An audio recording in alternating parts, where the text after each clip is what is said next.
Good Thursday morning, neighbors. Trying to back up. Want to refocus on pollution events more.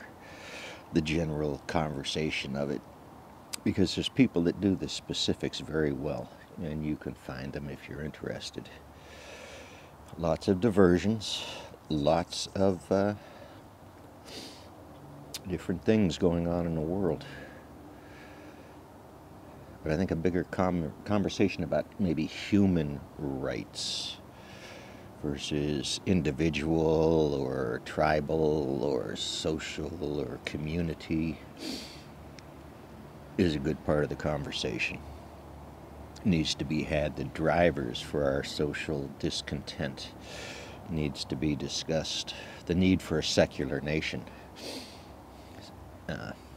So, pollution today. A minute in. We know about Love Canal, the Buffalo area. Well, we know a little bit about it. It's faded history now. It's brought up in small groups. Articles passed over, not presented in television media, the most effective media we have, where you add words to pictures. So you make the words or the pictures worth $1 million instead of 1,000, whatever's. Anyway, pollution today.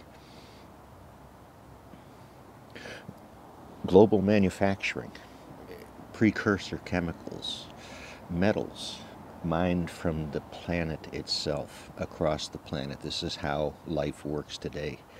It's just how it is. Your state doesn't even matter if it exists or not. It's a blip on the radar. No matter which state you're in, the planet doesn't really care. So inside that Love Canal, inside that huge debate about what to do about pollution, these corporations that are looking at the life of the corporation, how long can this thing live and drive profits, make people wealthy, understand how this works. They can use these state issues in social media for good or evil. They can ferment this and feed this, enable what goes on with our media, which is tough to listen to, just like my conversations are. So anyway, what happened was the Northeast was filled with these chemical facilities. New Jersey is famous for them. Look at where the New York football stadiums are, what they were built on, the stories of those landfills, the New Jersey Pine Barrens. That was called the armpit of the East Coast. Driving through there was a memorable experience. A third of New Jersey, along that highway, you could smell what was going on. I was tiny, I was this big back in those days. So in that massive lesson of ignoring a part of these huge global interests, these huge federal interests doing business across the globe, across the North Americas, they got the incentives to upgrade and to move. They moved to states with lax regulations that use this thing as federal guidance and not federal laws. This was when I was this big, remember? So these things moved their pollution.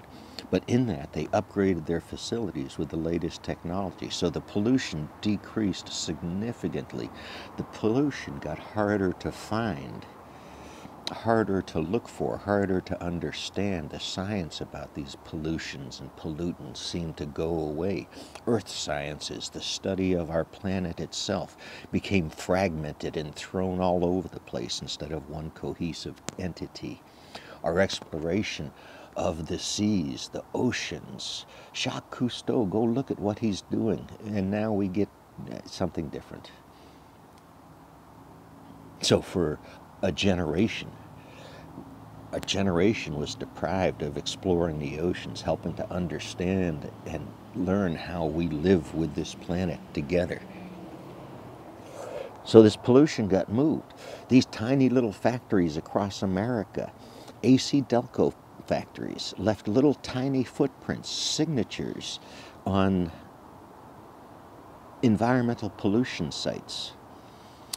Little businesses like cleaning, dry cleaning facilities left little stamps on maps about pollution in every state across the country. Because we didn't know, or we didn't do better, or we ignored whatever the reasons. Once we learned, we changed things and made dry cleaning better, a lot better. It's what we do. That's what we are good at. It's a shame we don't understand that. We don't have the confidence in ourselves for some of these conversations. So, Fukushima is going to dump wastewater. Fukushima has a bunch of engineering issues yet to be solved and hidden. Fukushima caused deaths, period, end. It's statistics, it's facts, it's the way nuclear fallout works. So a claim of 0 or 1 for harm from Fukushima is statistically impossible. It is almost physically impossible, yet we don't know. We don't know what the thyroid uptake increase in thyroid conditions caused. Now, statistically, you could go find that out. You could get hints and peeks into it. But statistically, the data has been corrupted. And you could get hints and leads into that as well. Somebody doesn't like big studies. Oh well, pollution. I'm going to try to get back to it.